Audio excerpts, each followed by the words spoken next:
c'est là que j'attire votre attention, c'est justement par rapport au fait que les données sont croisées.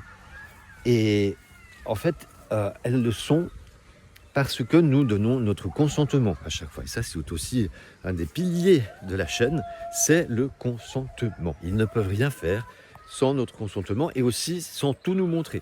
Et c'est pour ça que je te rappelle, parce que tu l'as sûrement oublié, que quand tu as acheté ton ordinateur, quand tu as acheté ton téléphone, déjà rien que pour l'installer, il y avait une question qui t'a été posée, à savoir que tu dois accepter les conditions générales et on te demande d'attester que tu les as lues et acceptées. Et toi, qu'est-ce que tu as fait? Puisque tu voulais utiliser ton téléphone et ton ordinateur, tu as coché la petite case et tu as cliqué sur OK. Ça fait 2 consentements. Mais par contre, tu ne les as pas lues, ces conditions générales.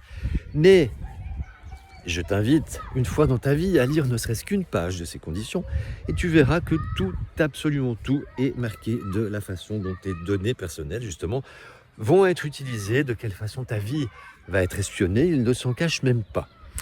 Et si tu doutes de ce que je dis, eh bien pose-toi la question, pourquoi ces entreprises payent des dizaines de milliers d'euros ou de dollars des avocats, des juristes, pour éditer ces conditions générales, qui sont dans un langage purement juridique, qui n'est pas forcément compréhensible par le commun des mortels, mais c'est pas grave, parce que eux, en fait, ils ont rédigé le texte qui est très bien verrouillé, qui est très bien adapté et défendable devant des juges.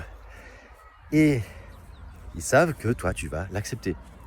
Et donc, en fait, ils sont couverts puisque tu as donné ta signature. Parce qu'une case à cocher plus OK, ça équivaut à une signature manuscrite sur un bon vieux contrat en papier, derrière lequel il y a également toujours des conditions générales que nous attestons avoir lues et approuvées. On doit toujours marquer lu et approuvé, alors qu'en fait, on ne les a pas lues.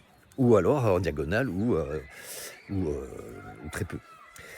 Donc, tout ça fait que, eh bien, au final, tu peux venir te plaindre qu'ils nous surveillent que patin et que couffin, mais en fait, ils ne font que en fonction du pouvoir que nous leur donnons. Et donc, une fois de plus, je t'attire ton attention sur l'importance du consentement. Au moins prendre conscience de cette notion de consentement, que à partir du moment où tu as signé, même si tu n'es pas d'accord, tu es d'accord en fait quand même. Parce que tu penses non, tu dis non, mais tu agis oui. Et c'est ça qui compte.